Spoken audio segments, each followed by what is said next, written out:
Hubo casos concretos de trabajadores de clase media que pagan impuestos, porque pagan el impuesto a la cuarta categoría. O sea, la AFIP le cobra impuestos por un lado y no le deja comprar ni un solo dólar. Prefiero entrarle después vamos a derivar en esto, pero prefiero entrarle a este tema de Argentina que se llama control de cambios. Esto es un control de cambios. Esto es un control de cambios, sí. Desde el lado macro, que deriva en esta cuestión micro, que no entiendo ni conozco. El tema es así. Primero, no ha sido cero. Lo que hay que entender es que ha sido un número inferior al que venía siendo. O sea, ¿por qué Argentina entró en esto? Porque Argentina está en control de cambios. Argentina entró en control de cambios porque durante 52 meses consecutivos, todo un récord, más de 4 años, entre finales del 2007 y octubre del 2011, se fueron dólares. Salida de capitales dentro de la ley y permitido. No entró en una crisis tradicional argentina porque a este brillante periodo histórico le tocó contar con un agrodólar excepcional que prácticamente fue el que le puso el pecho a esa salida. Ahora, el deterioro fue de tal magnitud que en un momento dado la salida era superior a la entrada, incluido el agrodólar. Entonces íbamos a una situación no voy a decir de quiebra del Banco Central, pero de pérdida de reservas que finalizaba en una crisis. Entonces, ese concepto macro llegó al control de cambios. Yo tengo un conjunto de ingresos y un conjunto de egresos. Y no alcanzan los ingresos para pagar los ingresos no alcanzaban para pagar los egresos. Entonces se entró en un circuito de un control de cambios que en lugar de ser hecho y derecho tiene este algoritmo o tiene la observación de las importaciones. Argentina supo tener controles más rigurosos que los actuales. Lo que ocurre es que la actual situación, y por eso lo de esta semana, muestra que los ingresos menos los egresos disminuidos tienen un problema y un contrasentido. El problema es que aunque han bajado la cantidad de dólares que venden, el conflicto de no poder subir las reservas existe.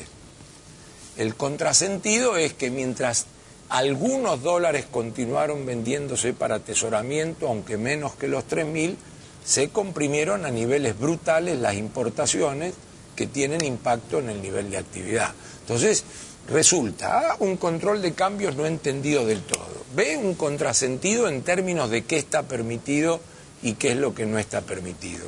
Y remato con este tema. Lo que acá está claro es que lo que no ha cesado es la demanda. Alguien me pedía 3.000, no lo llevé a 0 y lo llevé a 700. Cuando solté un poquito fue a 1.000, pero el 3.000 está latente. Que el 3.000 está latente lo muestran mercados alternativos al oficial. O sea, la gente quiere comprar dólares o el inversor. La demanda está latente. O sea, la pregunta, más que el algoritmo, cómo se calcula y la compresión de las importaciones, es que tuve 52 meses para preguntarme por qué esa demanda está. Ahora, la gente dice, bueno, todo muy lindo, lo que se explica, el gobierno dice que la economía está bárbara, todo muy bien, pero el que quiere comprar un departamento, tiene la plata, pero le dicen, me lo tenés que comprar en dólares. El que quiere comprar un auto, le dicen, bueno, está bien, pero el dólar. O el que quiere hacer un viaje, no estamos hablando de grandes inversiones, estamos hablando de la clase media argentina. Es difícil entender esto, que no le dejen comprar un departamento, comprar un auto o hacer un viaje. Bueno, esa es la parte más preocupante de todas estas medidas, ¿no? Carlos explicaba el porqué de estas medidas dentro de la lógica del gobierno. Me parece que lo que hay que evaluar es el impacto que han tenido estas medidas. La economía ya se venía desacelerando en la segunda mitad del año pasado, aún bombeada por el gasto público antes de las elecciones, y cuando surgió la maravillosa idea de Moreno de desdoblar el mercado de cambios y prohibir las compras, de racionalizar, ¿no? De racionar un bien escaso, entonces esto empezó a tener un impacto directo en la actividad económica. Y si nosotros miramos los números de actividad económica desde fin de año hasta ahora, lo que era una desaceleración pasó a ser una desaceleración mucho más fuerte. Entonces, si hasta hace poco hablábamos de la posibilidad de un estancamiento económico, ya en algunos rubros se puede hablar de sectores que están en recesión, ¿no? Si a esto le sumamos la dimensión que estamos viendo en las provincias, y teníamos la discusión hace un rato de la ciudad, yo creo que la discusión del subte en la ciudad es una discusión eminentemente fiscal. El gobierno nacional dijo, yo tengo que hacerme de caja, le tiro el subte a Macri y con eso me ahorro la mitad de los subsidios. Macri dice, bueno, yo no tengo plata para poner esa mitad de los subsidios, aumento la tarifa y en el medio están los usuarios y demás. Lo que hace Scioli, además de pelearse con Mariotto y viceversa, es tratar de aumentar el impuesto inmobiliario. Pasa en Santa Fe, pasa en Tucumán, pasa en estos momentos en 10 provincias, ¿no? Y la paradoja es que mientras la Presidenta va por el mundo, ahora le toca ir a Angola para explicarle a Europa que no tiene que hacer el ajuste, en las provincias argentinas se está haciendo... ¿Pero esto es ajuste o no? Porque ella se enoja cuando uno habla de ajuste. Pero qué duda hay, Edgardo. O sea, hay un aumento de impuestos en más de la mitad de las provincias. Hay provincias que están pateando los pagos a los proveedores. Hay muchas provincias, hasta incluso en estos momentos hay un conflicto en el Ministerio de Economía entre la Secretaría de Hacienda y ATE, porque han bajado salarios de algunos empleados contratados. Ajuste de salarios, aumento de impuestos, postergación de pago a proveedores. Si eso no es ajuste, explíquenme qué es ajuste. Ahora, Melconian dice, la demanda no bajó de dólares. ¿Por qué no baja? Bueno, supongo que por múltiples causas, donde pueden estar desde las culturales... Digamos, porque, por ejemplo, el dólar, bueno, ayer llegó a 5,60 el paralelo y la gente siguió comprando. Hoy bajó un poquito, pero está... Bueno, pareciera digamos, que está a un nivel astronómico, ¿no? Bueno, nunca sabe, porque el mercado es el que determina el precio, siempre. Es decir, cuando uno escuchó a Lula, presidente de Brasil, de izquierda y tornero, como se autodefine él, algún día le preguntaron cuál es el valor del dólar, dijo, los gobiernos no fijan el valor del dólar. Así que, digamos, esa es una cuestión terminada, a mi juicio. Podrá tener varias causas, para algunos porque estará barato, para otros porque no hay alternativas, para otros por las razones históricas de Argentina. Yo diría, enlazando un poco tu pregunta con la de Alfano Alfonso, en el fondo Argentina, no sé si decir está a punto, ya está, tiene otra vez un conflicto con su moneda. Porque si ato las dos preguntas, la tuya es ¿por qué quiere una moneda dura? ¿O por qué los departamentos y los autos valen en dólares? Valen en dólares porque en un país que tenía una variable que ajustaba la moneda, que era el ser, y donde la inflación no es lo que es, o que tiene control de cambio en la década de la pesificación, yo creo que lo que ya murió es la pesificación. Entonces Argentina está en términos de futuro muy conflictiva porque durante una década ensayó una economía bimonetaria y tuvo un conflicto cuando una persona con sus ingresos en pesos no pudo pagar un crédito en dólares. Y a partir de ahí vino con bombos y platillos y hasta como una nueva onda o moda internacional lo que se llamó la pesificación, que en este contexto murió. Claro, pero vio que el gobierno dice que hay que especificar, incluso Sbatella dijo hay que especificar a mano y militares. Pero ¿Es factible eso? No, porque lo único que es factible es lo que quiere la gente. Lo único que, tarde o temprano, lo único que es factible es lo que quiere la gente. Y la gente lo que ha demostrado, de nuevo, una vez, es hay que buscar el porqué, ¿no? En momentos de desconfianza. Porque yo acá quiero ser justo y aclarar los tantos.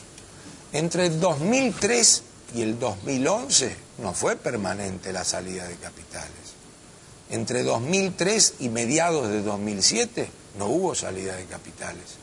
En el periodo de Néstor Kirchner, digamos. Sí, presidente. pero yo lo despersonalizo porque creo que si trocamos los presidentes, yo llamo periodos. Okay. Hay un periodo donde el desempleo, la capacidad ociosa y las condiciones internacionales permitieron algo que el periodo siguiente no lo permitió, a mi juicio no por las personas, a mi juicio no por los presidentes. Ahora, pero quiero decir, se nota claramente que la dolarización de portafolio, la salida de capitales, no fue durante 8 años, sino sobre los últimos 4.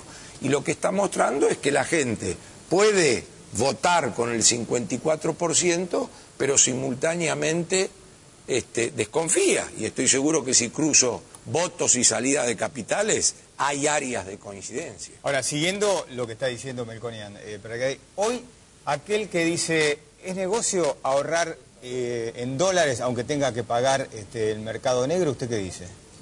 No, yo lo que digo es que... A futuro, ¿no? Digamos, en un año, que es lo que la clase media dice, bueno, guardo dólares, a ver si en un año saco una diferencia. Yo creo que el problema más que el dólar es la inflación. O sea, no estaríamos hablando del tipo de cambio y no estaríamos planteando si está barato o si está caro el tipo de cambio si no hubiera inflación. En esos años que menciona Melconian, en 2 de esos años nosotros estábamos en el Banco Central y nosotros nos preocupábamos porque no hubiera inflación. La gente no se preocupaba por el dólar, ¿no? Y hoy Argentina tiene un problema cambiario porque para la gente resulta más barato el dólar que cualquier otra cosa. Porque en los últimos 6 años la inflación fue siempre más alta que la devaluación. Entonces, todos los precios aumentaban mucho más que el dólar. El único precio que aumenta poco es el dólar. Si ustedes se toman el trabajo de mirar lo que ha hecho el tipo de cambio oficial en los últimos 5 meses, todos los meses sube 3 centavos. O sea, es exactamente la tablita de Martínez de Oz. Bueno, pero entonces la gente que dice, uy, me cambio, qué sé yo, $5.000 en el mercado negro porque quiero hacer negocio. No va a ser negocio, porque en un año va a estar, el dólar que va a tener va a estar muy por debajo de lo que lo pagó en el mercado negro. No sabemos la respuesta a esa pregunta porque no sabemos cuál va a ser el valor de equilibrio del tipo de cambio en el mercado negro. Pero lo que sí sabemos, Marcelo, es que hasta ahora el que compró dólares le fue mejor que comprando cualquier otra cosa, ¿no? Si tiene la posibilidad de venderlo fuera del mercado oficial. Alfonso, digamos, el dólar negro estuvo 5,60 más o menos, ¿no? Porque es un mercado negro y distintos precios, pero más o menos. ¿Podemos explicarlo a los mercados, Marcelo? Disculpame, te interrumpa. Porque acá hay una discusión, el gobierno dice, no, el único mercado que existe es el oficial. De hecho, todavía se llama mercado único y libre de cambios, ¿no? No es ni único ni es libre. O sea que ya a esta altura podrían pensar en modificar, aunque más no sea el título, ¿no? Hay 2 mercados formales. Uno es el de la ruleta de Moreno, que decide quién compra y quién no puede comprar, y eso le aplica no solamente a los consumidores, sino a los importadores, a las empresas que tienen que pagar deuda afuera y demás. Y después están un mercado formal, que es el equivalente al financiero, ¿te acordás cuando durante época estudiamos en un financiero? Que es el que puede sacar dólares fuera del país a través de comprar un bono del... Ese está, no sé, 5,80, ¿no? Está sí, pero ese, digamos, ese es formal. El que no quiere jugar en el formal va al paralelo, que es más barato que el formal. Pero digamos, el precio, no es un precio razonable de un dólar, ¿no es 4,46? Seguro que no. ¿No es 5,80? ¿Está ahí? No lo sabemos. A ver, depende de lo que uno mire. Si vos mirás, como decía Carlos hace un rato, del punto de vista de la competitividad de la economía, y ya tenés una señal amarilla anaranjada muy grande, ¿no? Si no sos exportador de soja, prácticamente no puedes exportar nada, ¿no? ¿A Melconian cuánto tiene que estar el dólar? No, para mí el dólar no lo manejan los gobiernos. Y insisto con un tema.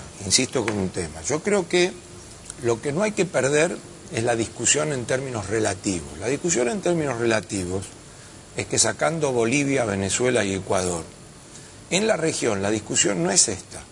Las políticas económicas en la región estuvieron destinadas a mantener baja la inflación. Y se produjo un fenómeno, dado los acontecimientos internacionales y los commodities, donde los precios del dólar bajaban. En Brasil, en Chile, en Uruguay, en Perú, Colombia, claro. Los gobiernos se tuvieron que dedicar a diseñar en sus programas económicos, más allá de no negociar la baja inflación, qué alternativas tenían para que no se les caiga el valor de la moneda. Por eso digo la discusión en términos relativos. Lo que hay que entender es que hay países vecinos que siguen peleando para que no entren dólares.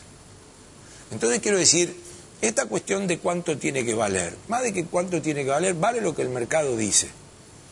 Lo que la Argentina, insisto, tiene que encontrar como complemento de la baja tasa de inflación es un mercado de ahorro. Porque otra de las cuestiones donde se deriva esto que estamos discutiendo es que el que hoy no quiere un auto, no quiere un plasma y quiere ahorrar, y el ahorrista necesita una renta que va a ser la base de lo que luego es el crédito, no tiene dónde hacerlo. Entonces, esto, como les gusta a ustedes, cómo afecta a la gente, afecta por varias maneras. Primero, por lo que ustedes han mostrado. Pero segundo, es irrecuperable el crédito en la Argentina en estas condiciones. Cuando agarran a un banco y le dicen que hay liquidez, ¿por qué no presta?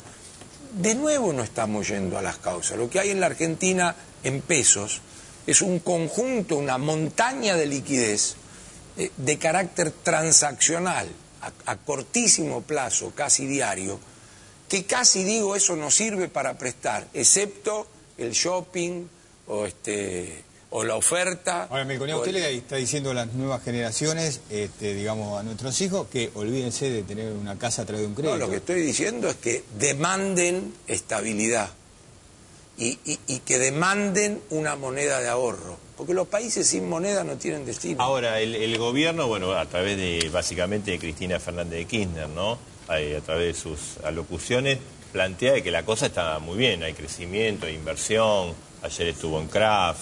Bueno, ¿cuál es la realidad?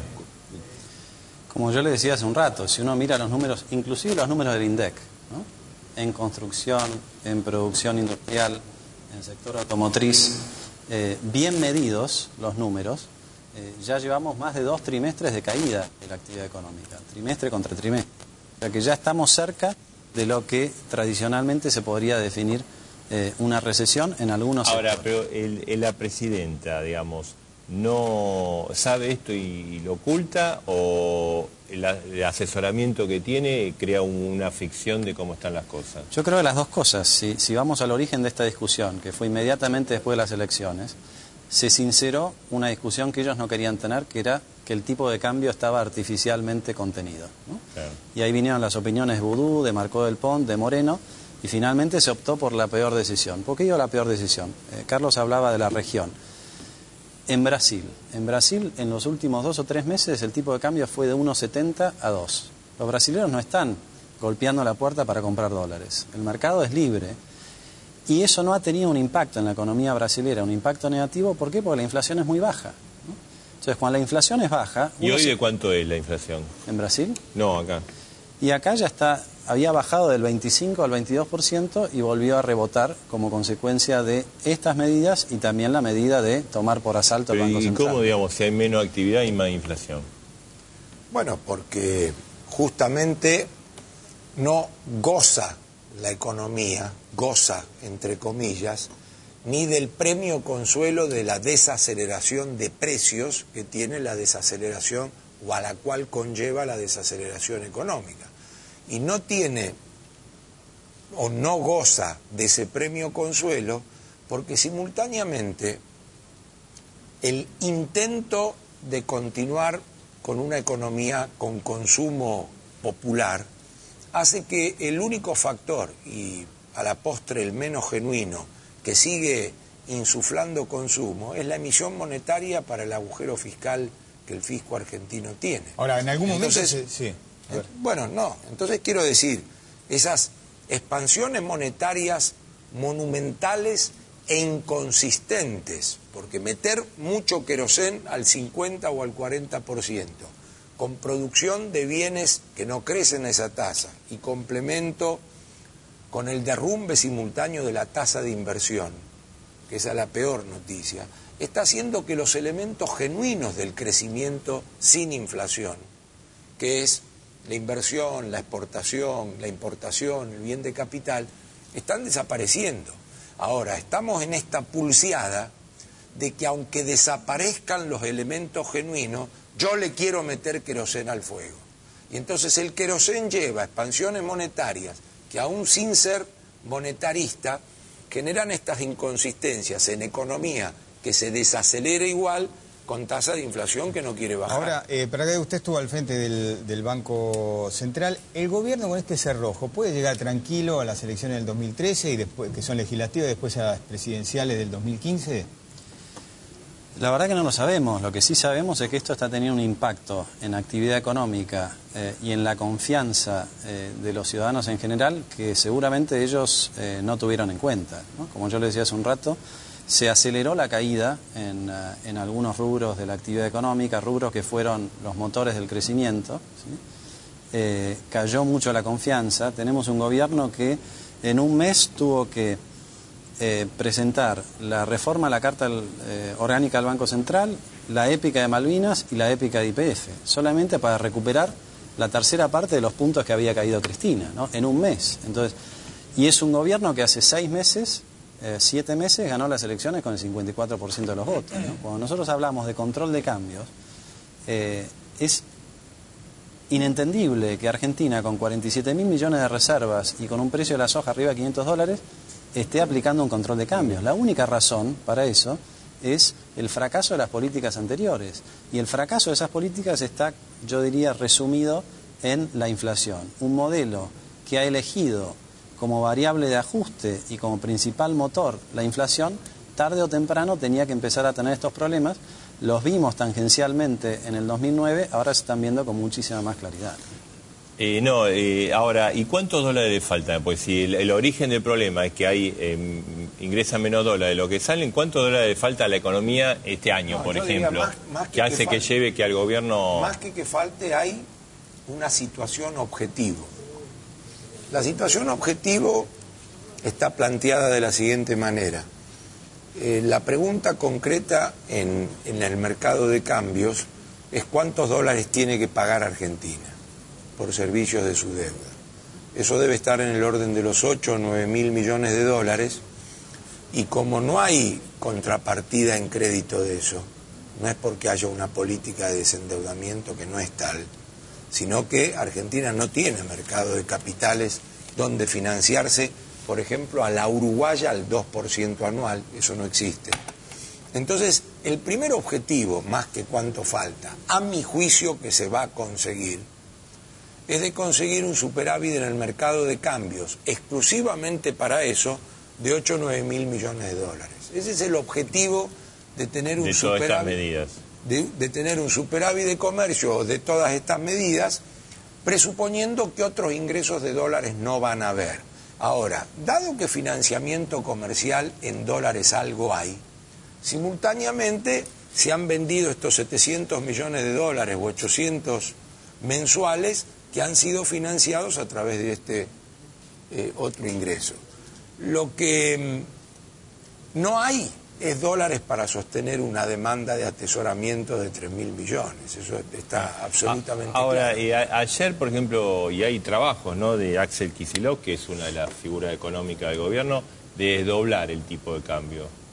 ¿Es una solución eso? Pasa que ya está desdoblado, Marcelo. Ya está desdoblado el mercado de cambios. Hay un mercado de cambios oficial, que es el comercial, en el que solamente pueden vender los exportadores, se los obliga a vender a los exportadores, y el importador que tiene llegada a Moreno tiene acceso a ese tipo de cambio, ¿no? Todos los demás o van al paralelo, o si son una empresa grande y quieren sacar plata al exterior porque tienen que hacer algún pago, lo hacen a través del contado con liquidación, que para que la gente entienda es comprar un bono en Argentina que se puede vender en el exterior, y por lo tanto es lo mismo que sacar los dólares pero a través de otro mercado. Entonces ya el mercado ya está desdoblado, ¿no? No solamente está desdoblado, sino que está al arbitrio de la discrecionalidad de Moreno y Echegaray. Creo que faltó Echegaray quizás en la ruleta, que son los que deciden si el importador A puede comprar o si el importador B puede comprar. Ahora, para ir cerrando, el chiquitaje, como efectivamente se le dice... Déjame redondear una cosa acá. Como no todos los importadores tienen la garantía de que van a poder acceder al mercado de cambios, entonces lo que empieza a fijarse como el precio testigo es el dólar paralelo. Lo mismo pasa, el exportador dice, bueno, ¿para qué voy a estar vendiendo un tipo de cambio de 4.40 si yo sé que hay otros que venden a un tipo de cambio más alto? Y esto va provocando, vos fijate, Edgardo, hay pocas instancias de la historia argentina en que la brecha cambiaria fue más del 20%, hoy estamos cerca del 30%. Eso nomás te gatilla una cantidad de comportamientos, pero además esta vez tenés la combinación de brecha del 25% con retenciones de más del 30%. O sea, esto es una captura de la renta agropecuaria que puede durar un año, pero el año que viene vas a tener un impacto directo en la actividad económica del agro. Bueno, cerramos, Melconian, la última. El chiquitaje, como efectivamente se le dice a la clase media, el chiquitaje es, digamos, ¿él tiene la culpa de todo esto? No. Que se vaya sobre el chiquitaje. No, yo, digamos, primero un complemento al comentario tanto fiscal como cambiario. En el tema del desdoblamiento y más allá de la explicación del que liga y no liga y de la existencia ya de desdoblamiento, creo que, digamos, la idea de lo que vos mencionás en términos de lo que está escrito o pensado desde la heterodoxia es primero un avance formal en ese sentido, más allá de la informalidad que hoy existe. Y segundo, los distintos actores, porque en el pensamiento actual, acceder a un tipo de cambio preferencial en el importador o no, porque le han subido los costos en dólares, tiene como contraprestación, por llamarlo de alguna manera, el hecho de que separa la competencia extranjera. O sea, no hay un tipo de cambio superior, pero te ayudo no dejando entrar. En ese sentido, el que hoy no ha ligado solución frente a la inflación es el tipo de cambio industrial. Porque el tipo de cambio industrial le han subido los costos, no le han parado la competencia como puede ser el tipo de cambio de aquel que compite con una importación, y hoy tiene este conflicto que es Pero entonces, digamos, una regla de oro, el kirchnerismo, que era el tipo de cambio alto y competitivo, ¿no existe más? Eso hace rato no existe, Marcelo, hace rato. Mira, hablamos de nuestra experiencia en el Banco Central. Cuando nosotros nos fuimos, el tipo de cambio estaba en 3, la inflación estaba en 5. Si vos ajustás ese tipo de cambio por la inflación de los últimos 6 años, yo no voy a hacer la cuenta, háganlo ustedes, digamos. Pero hace rato que dejó de ser competitivo el tipo de cambio. Hace rato que una pyme exportadora media argentina no puede competir con el resto del mundo si los costos le aumentan en dólares todos los años 20%. Muy bien, muchas gracias, Melconian, Gracias, para acá y por haber Gracias a estado esta ustedes. noche. Bien, vamos a ir a la pausa, vamos a seguir con este tema. Tenemos importadores, gente de inmobiliaria, comercio. El tema lo vamos a seguir, el tema...